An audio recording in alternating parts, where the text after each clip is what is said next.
Bienvenue dans cette série de 7 épisodes autour de ces petites histoires que les coiffeuses peuvent parfois se raconter quand la fatigue s'installe, quand elles arrivent à saturation ou simplement quand elles essaient de continuer à tenir.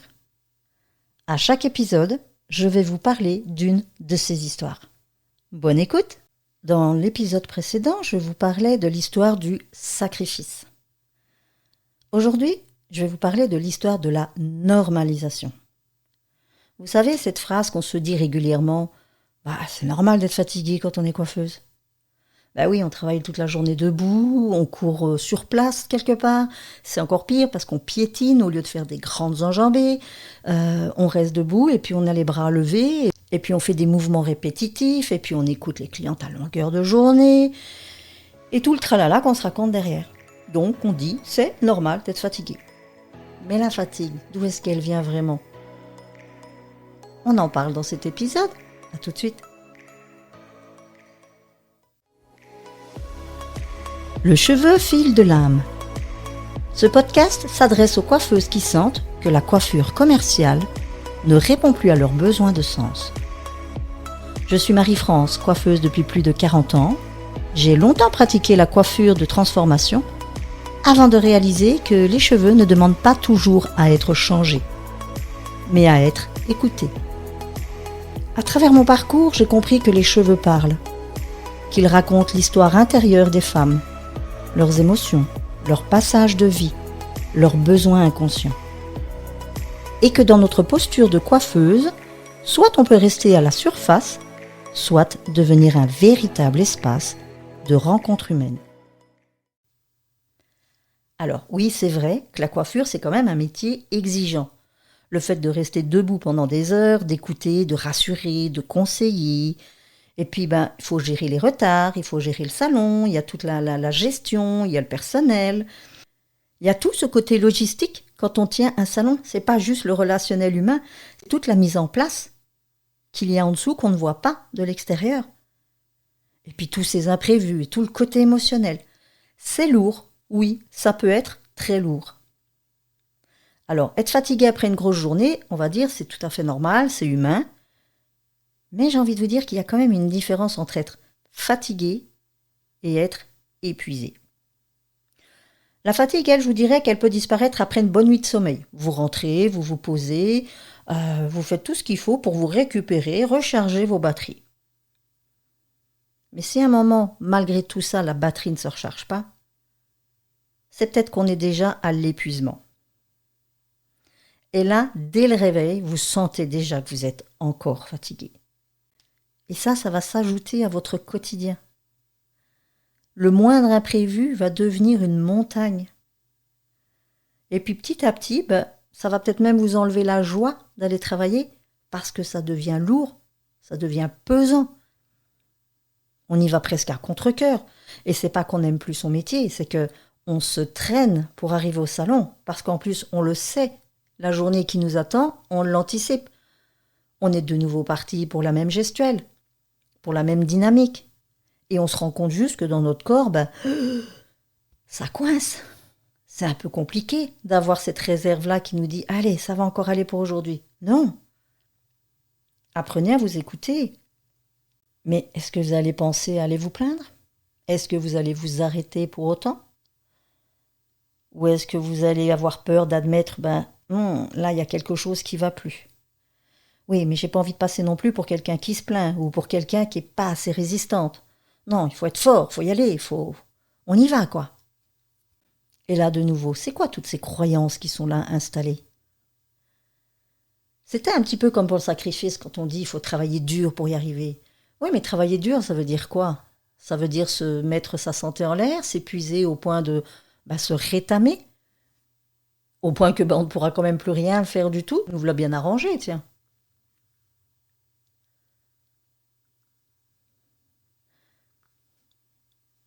Et cette fatigue.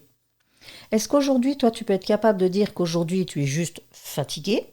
Et tu peux, parce que tu as peut-être passé de mauvaises nuits. Parce qu'en dehors du salon, tu as beaucoup d'autres préoccupations. Tu as peut-être des enfants. Tu as d'autres gestions à gérer aussi en dehors du salon. Tu as plein d'autres choses qui font que oui, l'accumulation peut te donner cette fatigue. Mais une fatigue, ça se récupère parce qu'on prend le temps de récupérer. On prend le temps de recharger ses batteries, comme je vous disais au début. Et puis c'est ça, prendre soin de soi pour pouvoir aller encore mieux après pratiquer ce qu'on aime. Mais quand cette fatigue, elle s'accumule, et parce que de nouveau, ça ira mieux demain, et ainsi de suite, parce que comme le sacrifice dans l'épisode précédent, c'est je me rajoute du monde, c'est pas grave si je dîne pas aujourd'hui, c'est pas grave si je finis plus tard, rien n'est grave, c'est sûr. Et on dit qu'on le fait de bon cœur en plus. Oui, certainement. Mais ça devient un épuisement. Et un épuisement, ça ne se récupère pas en une nuit de sommeil. Un épuisement, ça va finir par vous attaquer physiquement, psychologiquement, émotionnellement. Parce que là, en plus, avec vous, vous culpabilisez. « Ah, je suis pas capable, j'y arrive pas.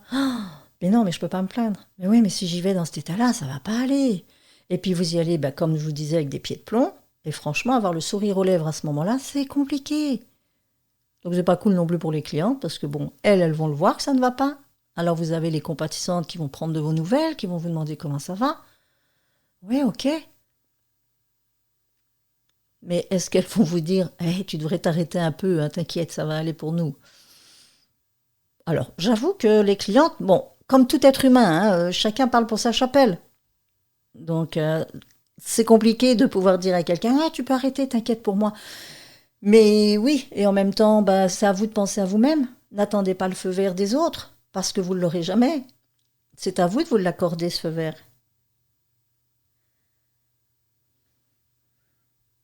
Alors pose-toi déjà cette question. Est-ce que je suis juste fatiguée aujourd'hui? Ou est-ce que cette fatigue, elle est déjà installée là depuis longtemps? Tu devrais le voir déjà si quand tu te réveilles, tu es toujours aussi fatigué que quand tu t'es couché. Lorsque tu vas recevoir une remarque, ça va presque t'émouvoir. Alors t'émouvoir dans le sens où ça va t'apporter peut-être même les larmes aux yeux parce que tu te sens un peu comme attaqué. Alors qu'en temps normal, peut-être que ça aurait glissé sur toi.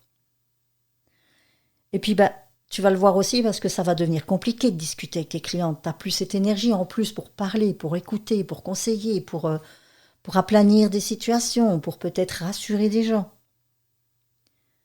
Et puis quand tu vas voir que ton week-end, il suffit plus à récupérer, le lundi va vite arriver et tu seras déjà sur les genoux avant même de commencer.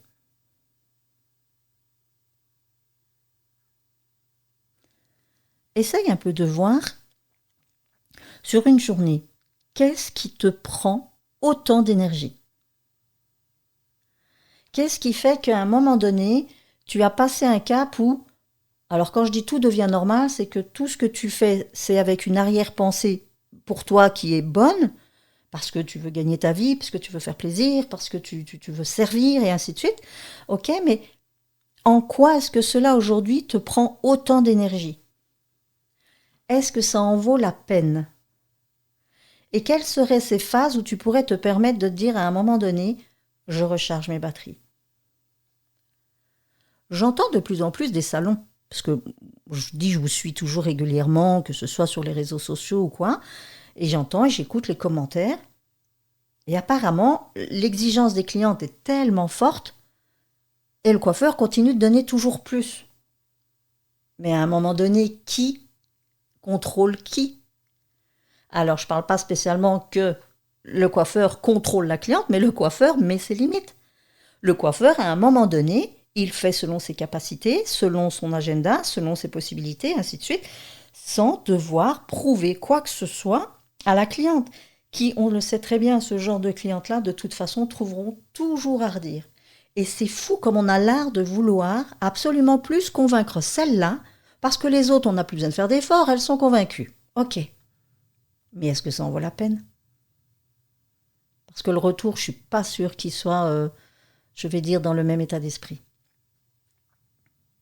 Ces gens-là, ils sont énergivores.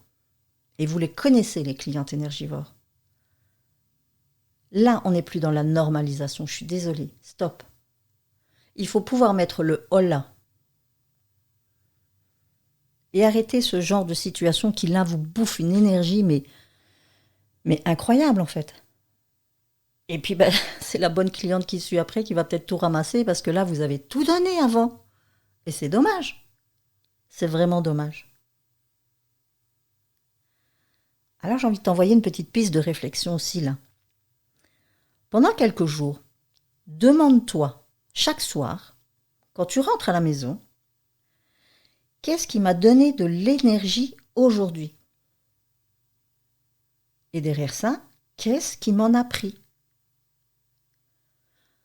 Sois la plus honnête possible. Et j'ai envie de te dire, ne calcule pas le fait de te dire « Ah oui, mais elle, ça m'a pris de l'énergie, mais bon, ça m'a tellement rendu ça m'a permis de gagner de l'argent, donc c'est pas grave. » Et voilà, on renormalise encore le truc. Non. À quel prix? Est-ce que ça en vaut la peine? Moi, sincèrement, je préfère 2 clientes, ou même 3 clientes avec un service beaucoup moindre, mais en ayant le prix qu'il faut, que une cliente qui va prendre le même prix que tout ça, mais et le même temps, et surtout plus d'énergie. Vraiment. Tu es maître à bord. Tu es décideuse de ce que tu vas faire, de ce que tu veux faire. Et la problématique, je pense que chez nous, c'est qu'on se sent tellement coincé par un système sociétal de rentabilité, de faire plaisir, de rendre service et ainsi de suite. On nous a mis vraiment sur les épaules des responsabilités qui, je suis désolée, ne sont pas les nôtres. Parce que coiffeuse ou n'importe quel autre travail manuel, on est là, on nous paye, on rend un service et c'est tout. Mais est-ce que pour autant on doit donner de sa personne au point de s'oublier? Il y a un respect qui doit être là. Déjà de vous-même à vous-même, un respect pour vous, tout en gardant le respect pour l'autre. Mais souvent, on voit que le client n'a pas le respect de nous-mêmes. Et c'est fou comme on a l'air de vouloir à chaque fois... Alors, je ne sais pas si c'est de la culpabilité ou cette envie tout le temps de vouloir tellement faire plaisir et surtout ne pas décevoir, qu'on s'évertue à faire des pieds et des mains pour être accepté. Non. Alors, sache bien une chose, au risque de te vexer, tu n'es pas irremplaçable. Si c'est pas toi, ce sera quelqu'un d'autre. Et grand bien leur face. Donc, toujours revenir à toi. Moi, je pars du principe ici, c'est vraiment par rapport à toute coiffeuse, toutes celles que j'entends qui viennent me voir ou qui me parlent en me disant qu'elles saturent du métier. Eh bien, moi, je crois profondément que ce n'est pas le métier, c'est comment on le pratique. C'est comment on l'aborde. Parce qu'on a des croyances ici toutes faites sur ce métier qui font qu'on n'en démord pas. C'est quelque chose qui nous poursuit depuis mais tellement d'années. Stop. Ouvrez les yeux. Stop. Ouvre les yeux et vois que tu peux pratiquer ton métier différemment. Comment? Dans le respect de toi-même. Comment? En apprenant à te comprendre. En voyant tes fonctionnements. Ce qui te fait du bien, ce qui te fait du mal. Quand tu vas réajuster cette machine-là avec toi, tu verras que ton métier, ça va couler de source. Et oui, ne viens pas me dire, oui, mais tu te rends pas compte, le problème financier, les problèmes de... Oui, mais ça, c'est des choses qu'on se rajoute en plus et on s'en fait tout un paquet. Mais on ne peut pas tout gérer à la fois.